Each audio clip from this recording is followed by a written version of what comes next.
Hello everyone, welcome to GS education classes. My name is Geeta और आज मैं discuss करूंगी अपकमिंग वैकेंसी DSSB 2023 को लेकर। जैसा कि मैंने पहले बोला था कि अप्रैल मई में जो है इसके बारे में जो है नोटिफिकेशन देखने को मिलेगा, लेकिन अभी ऐसा बोला जा रहा है। मैं आप लोगों तक मेरी कोशिश रहती है कि चीज़ें जो है ऑथेंटिक पहुँचे, टाइम पर आपको अपडेट आप होते रहें। तो इसीलिए मैं जो है टाइम टू टाइम जो भी चेंजेस होता है वो मैं आप लोगों को बताती रहती हूँ। ऐसा बोला जा रहा है कि अप्रैल के मिड तक जो है इसके बारे में या तो कोई इन्फॉर्मेशन आएगी या तो ये नोटिफिकेशन निकालेंगे। जो भी अपडेट होगा मैं आप लोगों को जरूर बताऊंगी। उससे पहले भी मैं आप लोगों को इस पर चीज़ें डिस्कस कर चुकी हूँ पूरा ब्रीफ में। आज मैं जो है मैंने इससे पहले जो है आप लोगों को एग्ज़ाम का पैटर्न बताया था कि DSSB के एग्ज़ाम का पैटर्न क्या है। साथ ही हमने जो है देखा था कि इसकी एलिजिबिलिटी क्या है और सब्जेक्ट कॉम्बिनेशन। आज मैं जो बताऊँगी एज क्राइटेरिया बताऊँगी और साथ ही हम देखेंगे कौन सा ऐसा DSSB का कौन सी ऐसी पोस्ट है जिसमें CTET क्लियर ना हो तो भी हम जो है एलिजिबल हैं। ठीक है, तो ये सब चीज़ें आप लोगों को बताना है और ये बेसिक चीज़ें हैं जो कि आपको एग्ज़ाम देने से पहले पता होना चाहिए, ताकि आप इन सब चीज़ों एग्ज़ाम में बैठने से पहले थोड़ा सा जो है रिलैक्स फील कर सके कि आप जो है चीज़ों में मतलब कि सही डायरेक्शन में आप अपनी जो है तैयारी कर रहे हैं। बाकी आप कहीं से भी करिए, बस करते रहिए। अगर मेरे चैनल पे नए हैं तो चैनल को सब्सक्राइब कर सकते हैं, क्योंकि यहाँ पे मैं जो है हमेशा आप लोगों को ऑथेंटिक और इन्फॉर्मेटिव ही टीचिंग एग्जाम से रिलेटेड चीज़ें जो है बताती रहती हूँ। साथ ही हम यहाँ पे CTET और UP TET की जो है प्रिपरेशन कर रहे हैं। बाकी आप कहीं से भी करिए, पढ़ते रहिए बस, क्योंकि आपका मेन मोटिव होना चाहिए एग्ज़ाम क्लियर करने से। तो चलिए डिस्कस कर लेते हैं कि जो एज का क्राइटेरिया है वो क्या है। देखिए DSSB का जो एग्ज़ाम है इसमें PRT मैंने बताया था। एग्ज़ाम जो एलिजिबिलिटी है PRT के लिए आपका जो 12th में है वो कितना होना चाहिए, 50% जो है 12th में होना चाहिए। आपने B.Ed BTC BLed या आपने DLed किया हुआ हो, ठीक है, DLed किया हुआ हो। और CTET का पेपर 1 जो है आपका पास होना चाहिए। अगर आप जनरल कैटेगरी से हैं तो आपके 90 मार्क्स होना चाहिए।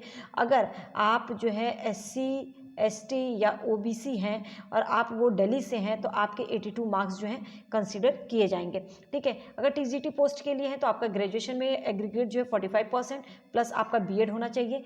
CTET का पेपर 2 पास होना चाहिए सेम। अगर जनरल है तो 90 और बाकी SC ST OBC है तो 82 मार्क्स जो है आपके होने चाहिए। ठीक है, तो 82 मार्क्स होने चाहिए। ठीक है, अब यहाँ पे जो है PGT, देखो PGT एक ऐसी पोस्ट है जिसमें कि CTET की रिक्वायरमेंट नहीं है। तो आप जो है अगर CTET आपका क्लियर नहीं है और आपने क्या किया है, अपने मास्टर डिग्री ले रखी है, मतलब MA कर रखा है चाहे किसी भी सब्जेक्ट में जिससे आपको PGT का एग्ज़ाम देना है, तो आप यहाँ पे जो है एलिजिबल हो जाते हैं। तो यहाँ पे जो है आपको CTET की ज़रूरत नहीं है। तो ये आप लोगों के लिए एक प्लस पॉइंट है। अब बात करते हैं एज रिलैक्सेशन के बारे में। एज रिलैक्सेशन इसके अंदर जो है एक बहुत बड़ा फैक्टर है। अगर आप जनरल कैटेगरी से हैं तो आपका TGT हो, PGT हो, PRT हो, तीनों के लिए जो है 30 ईयर्स की एज रखी गई है। ठीक है, लेकिन अब यहाँ पर आ जाता है कि आपने जैसे कि हर जगह ही कॉन्ट्रेक्चुअल चलता है, मतलब कि जो संविदा पे पढ़ाते हैं और कॉन्ट्रैक्ट पे पढ़ाते हैं। तो अगर आप या तो कॉन्ट्रेक्चुअल आपने पढ़ाया है और आपके जो वर्किंग डेज हैं 120 डेज़ बन रहे हैं, चाहे आप TGT में पढ़ाए हो, PGT में या PRT में।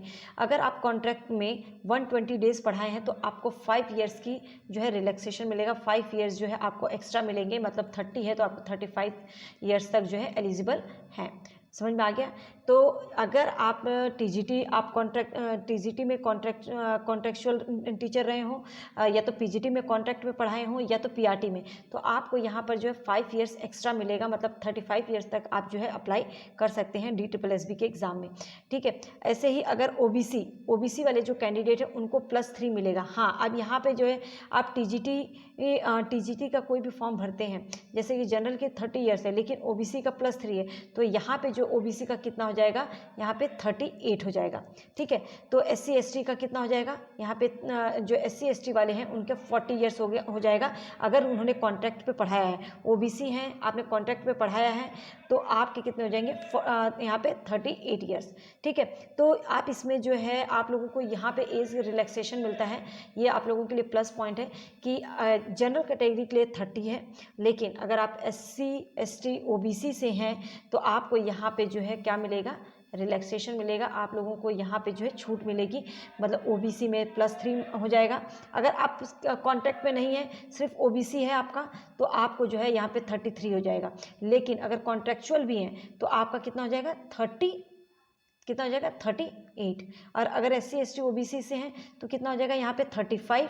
और अगर कॉन्ट्रेक्चुअल 120 डेज आपके कंप्लीट हैं कॉन्ट्रैक्ट पे पढ़ाए हुए तो आपको जो है यहाँ पे 40 ईयर्स मिलेगा। तो उम्मीद करती हूँ ये चीज़ें जो है आपको अच्छे से क्लियर हो गई होंगी। अब यहाँ पे जो है अब एक ये आ जाता है PWD, इसमें +10 ईयर्स मिलता है। PWD SC ST हैं तो 15 ईयर्स मिलता है। PWD और OBC है तो आपको यहाँ पे जो है 13 ईयर्स और एक्स्ट्रा मिलता है। तो ये आप लोगों के लिए प्लस पॉइंट है। जनरल कैटेगरी के लिए 30 है, बाकी के लिए जो है एज रिलैक्सेशन। तो अगर कोई डाउट है तो अपने डाउट जो है कमेंट सेक्शन में ज़रूर पूछ सकते हैं। मेरी पूरी कोशिश रहती है अगर किसी कोई भी डाउट होता है तो मैं उस पर जो है वीडियो बना के आप लोगों को चीज़ें क्लियर करूं। और अगर चैनल पे नए हैं तो चैनल को सब्सक्राइब कर सकते हैं, यहाँ से आपको हमेशा इन्फॉर्मेटिव वीडियोज़ ही मिलेगी। एंड हिट लाइक बटन, क्योंकि आपके लाइक से एक मोटिवेशन मिलता है कि हाँ और आगे जो है आप लोगों के लिए इन्फॉर्मेशन लाती रहूँ और चीज़ें जो है ऑथेंटिक आप तक पहुँचती रहें। All the best.